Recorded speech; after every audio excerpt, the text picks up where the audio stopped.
Bueno, pues de nuevo presentando estos capítulos de nuestro libro, hoy tenemos la satisfacción de tener a dos médicos de una sólida reputación, los dos trabajando en el tema de la hipnosis. Y primero vamos a presentar a nuestro amigo Harvey Heredia. Harvey es originario de Bolivia, aunque bueno, pues realmente estás trabajando en muchos sitios. Ahora mismo cuando hablamos estás en Portugal. Es director general del Hospital e Instituto Santa Cruz de la Sierra en Bolivia, experto en hipnosis clínica, experto en psicoterapia breve, máster en gestión clínica y dirección médica, colaborador docente del Centro Posgrado e Investigación de la Universidad Mayor Real y Pontificia de San Francisco Javier de Chuquisaca, como no, miembro de la Sociedad Etnológica Científica y además editor de Iberoamericana Journal. Así es, muchísimas gracias, Isidro. Para mí es un verdadero placer poder estar aquí y colaborar contigo, y un placer también trabajar con Fidel en esta ocasión. Muy bien, pues desde luego que creo que todos estamos encantados también de contar contigo, por supuesto. Y tenemos a Fidel Arévalo. Fidel, que es un psiquiatra franco-peruano. Fidel, muy buenas, ¿cómo estás? Muy bien, muchas gracias, Isidro, por esta participación que me parece muy importante de poder intervenir y tal vez aportar cosas que podrían ser súper interesantes, sobre todo compartir los conocimientos con toda la comunidad. Permíteme que lea un poco un resumen de tu currículum, que es un currículum muy amplio. Psiquiatra franco-peruano con ejercicio clínico en un servicio de hospitalización para adolescentes y jóvenes adultos en Toulouse, diplomado de hipnosis médica y terapéutica por la Facultad de Medicina de Burdeos. Ha sido jefe de servicios en el Hospital Pierre Janet en Albi, Francia, y ahora también está trabajando en un gabinete en Muret, cerca de Toulouse. Una amplia experiencia. Te iba a preguntar, Fidel, ¿qué te atrajo de la hipnosis después de una carrera médica dilatada como la tuya? ¿Qué crees que te atrajo de la hipnosis? Hay dos cosas. La primera, vamos a decir, proposición o alternativa ha sido, yo hice un diploma universitario con la Universidad de Estrasburgo, donde estudié neurociencias y meditación. Este diploma me permitió de conocer de forma un poquito más profunda los diferentes mecanismos, vamos a decir, neurobiológicos aplicados en la psiquiatría para entender ciertas patologías como, por ejemplo, las fobias, el dolor crónico como la fibromialgia, por ejemplo, y la depresión.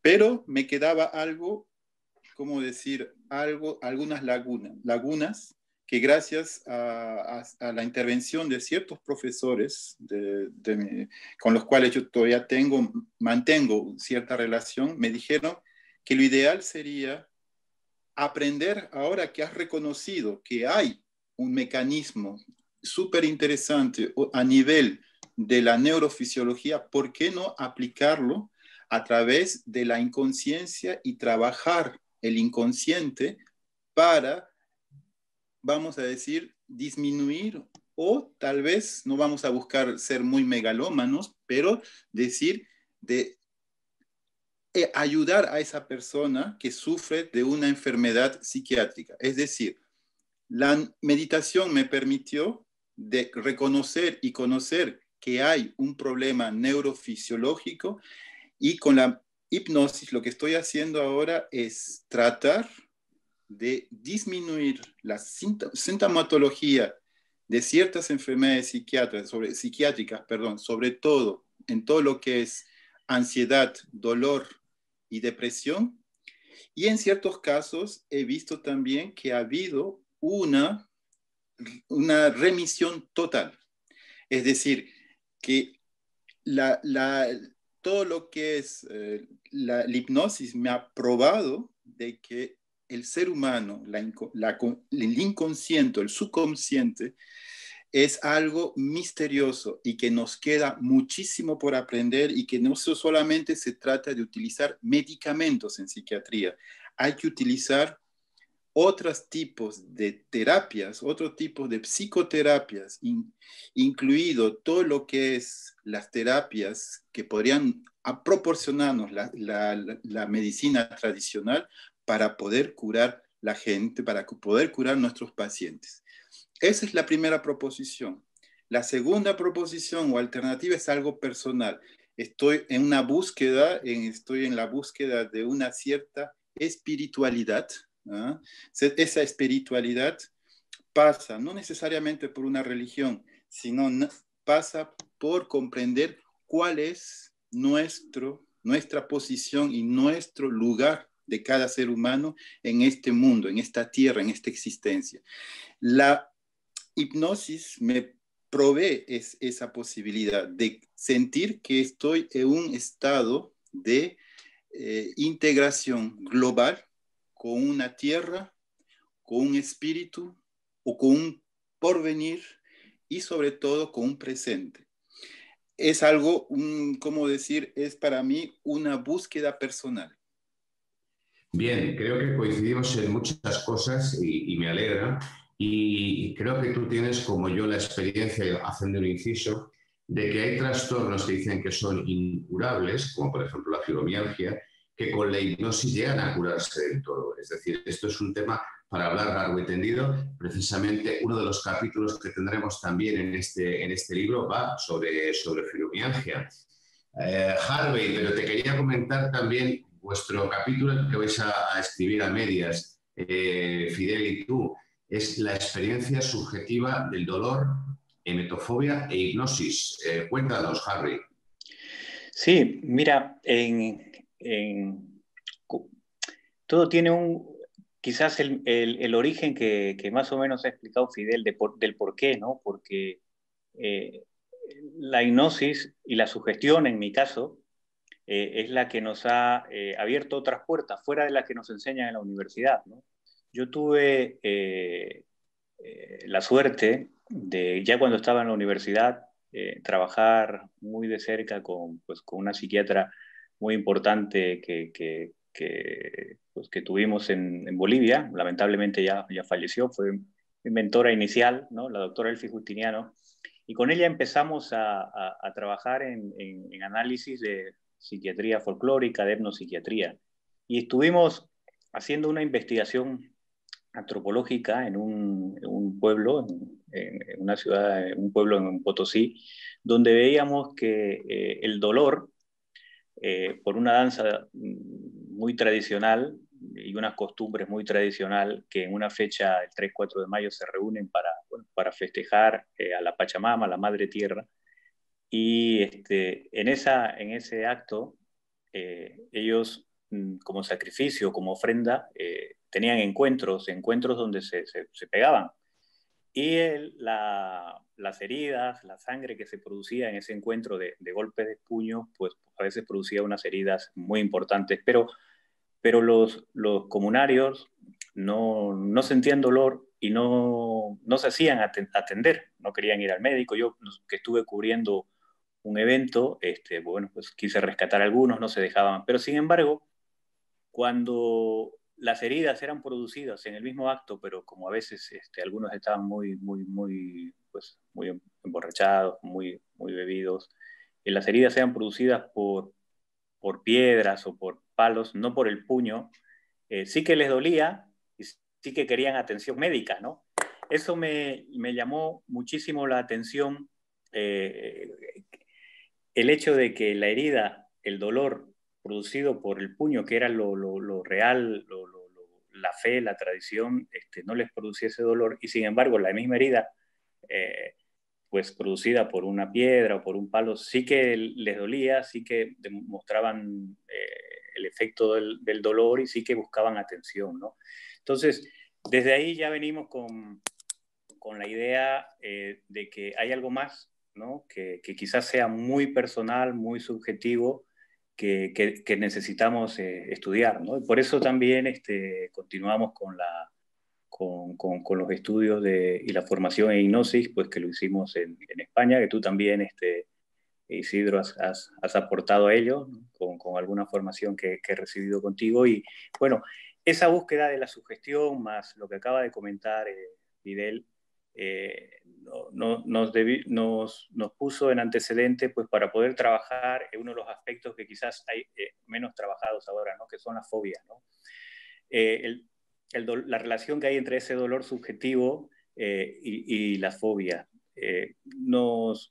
Creo que dado el amplio abanico de autores que hay para este libro, podría ser un aporte importante para poder contribuir a todo el análisis que queremos hacer en este libro del dolor, ¿no? Entonces, como tenemos la posibilidad de ver hemos tenido la posibilidad de ver ciertos casos en ese sentido, pues nos enfocamos ahí, ¿no? Y hay un caso muy interesante que Fidel ha podido ver, que es el que queremos comentar en el capítulo, ¿no? Y el cual nos va a servir para hacer ese análisis, que como te digo, no es solo el caso, lleva por detrás mucho antecedente, ¿no? Y mucho análisis que hemos venido haciendo para intentar comprender ese dolor subjetivo que es muy, muy personal, ¿no?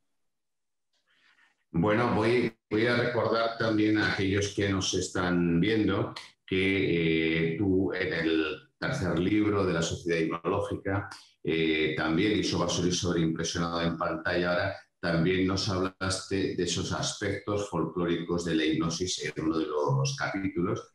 Y por cierto, decir que sigue adelante la traducción al francés del tercer libro de la Sociedad Hipnológica Científica.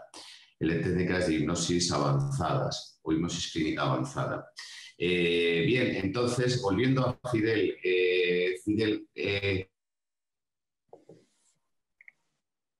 en que la hipnosis por fin está siendo ya respetada científicamente con todo lo que eso supone. Ha habido una pequeña interrupción. ¿Podrías repetir, por favor, Isidro? Que no he podido escuchar bien. Sí, te decía que si crees que ha llegado el momento, por fin, de que la hipnosis sea totalmente reconocida desde el punto de vista científico. Muy buena pregunta, porque todo lo que es hipnosis, más allá del trabajo que se hace para hablar al inconsciente, al subconsciente, para pedirle que sea un poquito más permisible en sus mecanismos de bienestar para la persona. Hemos visto también, eso es lo último que yo podría aportar actualmente, mecanismos de neuroplasticidad.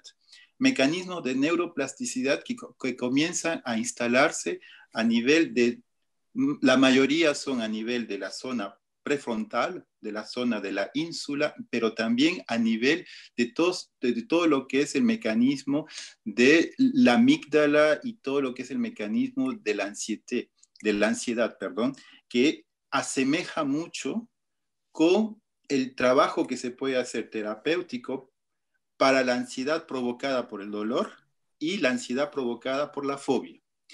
Entonces, si tomamos todos esos mecanismos que están de más, que están siendo investigados y que comienzan a esclarecerse, a abrirse hacia el mundo, es el momento.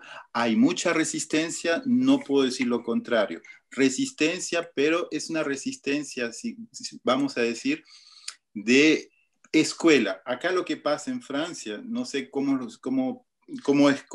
es lo que pasará o cómo es como pasa en España o en otros países, pero en Francia hay una escuela psicoanalítica que es bastante fuerte, ¿no? Bastante fuerte en el sentido que por momentos hay ciertas diferencias con todo lo que es los mecanismos neurobiológicos, todo lo que es terapias cognitivos comportamental y también un poco con todo lo que son terapias nuevas o terapias que han sido retomadas, como por ejemplo la hipnosis.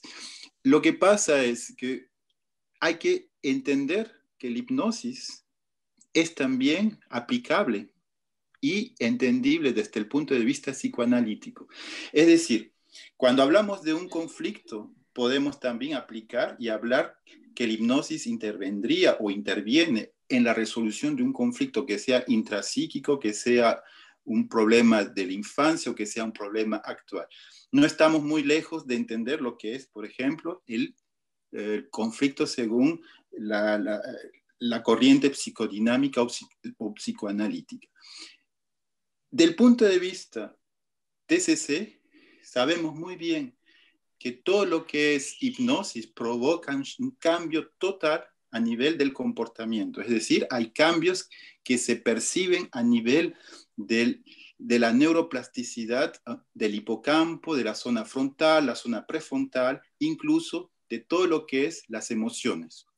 La zona de la ínsula, la famosa teoría del espíritu, todo eso ha sido y está cambiando completamente la visión gracias a la hipnosis.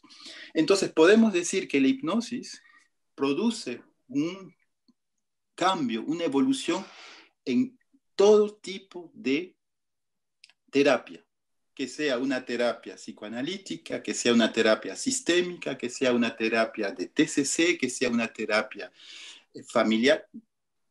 La hipnosis es algo global, algo integrativo.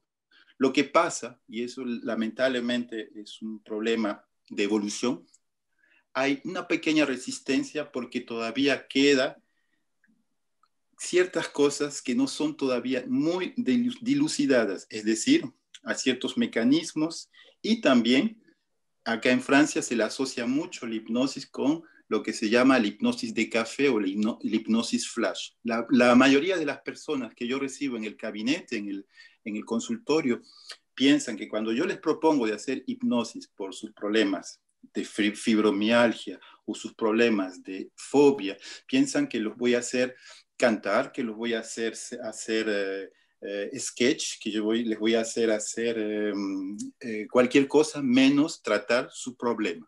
Entonces, hay ciertos prejuicios que se han instaurado en el mental de las personas, de la sociedad actualmente aquí en Francia, que hay que cambiar para que la hipnosis avance. Pero a nivel médico ya veo que hay verdaderamente, ¿cómo decir? Hay ya una visión más global. Estamos dejando de al lado el típico conflicto que había entre las diferentes escuelas psicoterapéuticas o escuelas psiquiátricas y estamos viendo el paciente de forma global. Y yo pienso que todo lo que es la hipnosis ha contribuido ampliamente para que esa visión global se traslade no solamente a nivel de la comprensión de la enfermedad, sino también a través de la comprensión de la persona en forma íntegra. Yo creo y estoy convencido que la hipnosis va a comenzar a revolucionar o está ya revolucionando todo lo que es los tratamientos, todo lo que es la visión de la psiquiatría, de la neurología y de forma general todo lo que es la medicina.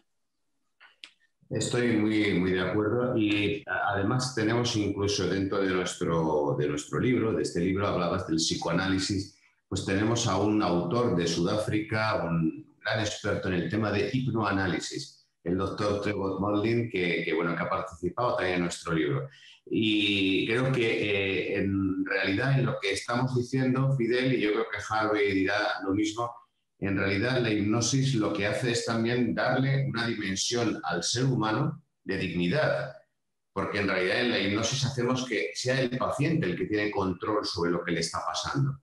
Como sabemos, no es el terapeuta el que le controla, sino el que le da recursos, pautas para que él se controle a sí mismo, y en ese sentido creo que es recuperar un poco nuestra dignidad. Y Harvey, yo creo que va a ser un capítulo muy interesante el nuestro. Fundamental, en base a lo que dices, Isidro, creo que a todos nos habrá pasado que nos hemos dado cuenta del cambio importante que hay en un paciente cuando descubre que con la hipnosis lo único que va a tener es una capacidad de atención muchísimo mejor, ¿no? Cuando él se da cuenta de eso, nos ayuda muchísimo y los cambios para el tratamiento son abismales, ¿no? Porque, claro, todos llegan con los prejuicios que hemos estado comentando, pero ya cuando se rompe eso, esa barrera, y él siente de que lo único que estamos haciendo es ayudarle a tener una atención muchísimo más focalizada, pues el avance es espectacular, ¿no? Y en el caso del dolor, que tenemos que siempre tener en cuenta sus tres ejes fundamentales, ¿no? Que son la subjetividad, el estado multidimensional del dolor, porque tiene y esa variabilidad, ¿no? Muy grande. La única forma de poder tratarlo es por poder abordar esas subjetividades desde cada paciente, ¿no?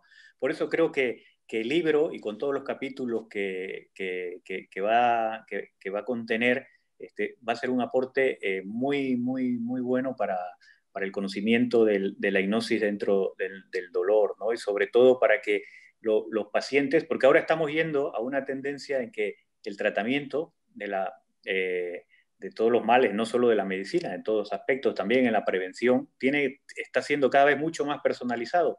Y creo que esa evolución como sociedad está beneficiando precisamente a que la hipnosis vuelva a ser una técnica muy valorada y muy utilizada, ¿no? Y es importante bueno, que nosotros sepamos dirigirnos, ¿no? en esa oportunidad que se ha abierto para que, bueno, pues para que los tratamientos sean mucho más efectivos, ¿no?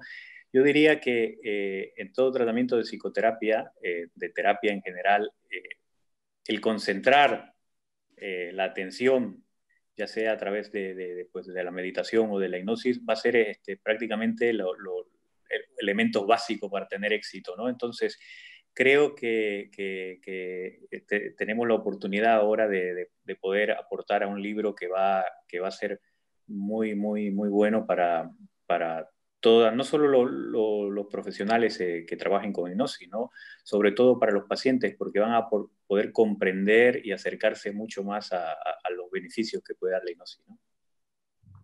Bueno, pues desde luego estamos todos ilusionados con este libro que esperamos que estará listo en febrero o marzo de 2021, que también todos deseamos que sea un año mejor que 2020, que ha sido un año muy complicado. Entonces, no sé, os pido a ambos un último comentario, tenemos que terminar, es una lástima porque tenemos poco tiempo. Fidel, ¿te gustaría añadir algo a lo que hemos estado comentando? Sí, hay algo que quisiera retomar de acuerdo a tu discurso, Isidro, y también lo que dijo Harvey sobre la autonomía y la independencia del paciente frente al terapeuta y frente a la enfermedad. La hipnosis, tú muy bien lo has dicho, te da, tú recuperas tu dignidad como ser humano. Muy bien, excelente. Pero algo más que yo quisiera agregar a esta dignidad es que la persona que hace hipnosis, y eso yo creo que este libro nos va a permitir de propagar como información, es que el paciente es el centro de su tratamiento. Y eso es algo súper importante porque no hay hipnosis si no hay autohipnosis. Es decir, nuestra meta con cualquier tipo de información, a mi parecer, que sea académica o que sea a través de una información de un libro u otro, es que el paciente llegue a hacer su autohipnosis. Si llega a hacer su autohipnosis, vamos a revolucionar no solamente la medicina, sino todo lo que es tal vez la condición humana. La persona va a sentirse un poco más libre, más independiente, va a poder buscar todos los mecanismos que se le ha dado como pista, gracias al libro, gracias a los médicos, gracias a las formaciones que podemos hacer, para que esa persona se cure ella misma y tenga menos acceso a la medicina. ¿Por qué menos acceso? Porque la persona necesita ser ante todo independiente. Nosotros lo que somos solamente acompañantes de esa independencia que el ser humano debe de tener o que debe obtener poco a poco con el conocimiento y el acompañamiento que nosotros podemos dar. Gracias. Gracias a ti, Fidel. ¿Alguna cosa más, Harvey, para terminar ya? Sí, mira, en la misma línea de lo que acaba de decir Fidel, creo que es fundamental que los pacientes, los lectores del libro, sean conscientes de que tenemos que hablar de salud, ¿no? Ya no de enfermedad, de salud. Por eso lo que decía Fidel de que puedan ellos hacer autohipnosis va en esa línea, ¿no? Si nosotros tratamos primero la salud, que es mucho más fácil, que es mucho más barata, conservamos la salud, pues nunca vamos a llegar a la enfermedad, ¿no? Bueno, hay algunas que serán inevitables, pero yo diría que me atrevo a decir que más del 60% las podríamos evitar, ¿no? Entonces, el tener herramientas para todos los terapeutas, para todos los pacientes, para todas las personas en general, que te ayuden a tener esa autonomía, que el ser capaces de tener esa habilidad para mantenernos en salud es, yo creo que lo más importante para una persona, ¿no? Y para la sociedad en general. Creo que con esta visión con la que estamos encarando el libro va a ser un pequeño aporte pues, para mejorar la salud de todas las personas, ¿no? Y por eso la verdad es que yo me siento muy contento de participar en este gran equipo y en esta sociedad. Muchísimas gracias. Pues gracias a los dos. Creo que tenemos todos muchas ganas de vernos ya de verdad en vivo, no a través de una pantalla. Esperemos que eso llegue pronto y podamos celebrar juntos muchas cosas. Os doy las gracias a ambos y os deseo lo mejor. Así que muchísimas gracias. Muchas gracias. Igualmente. Adiós, adiós.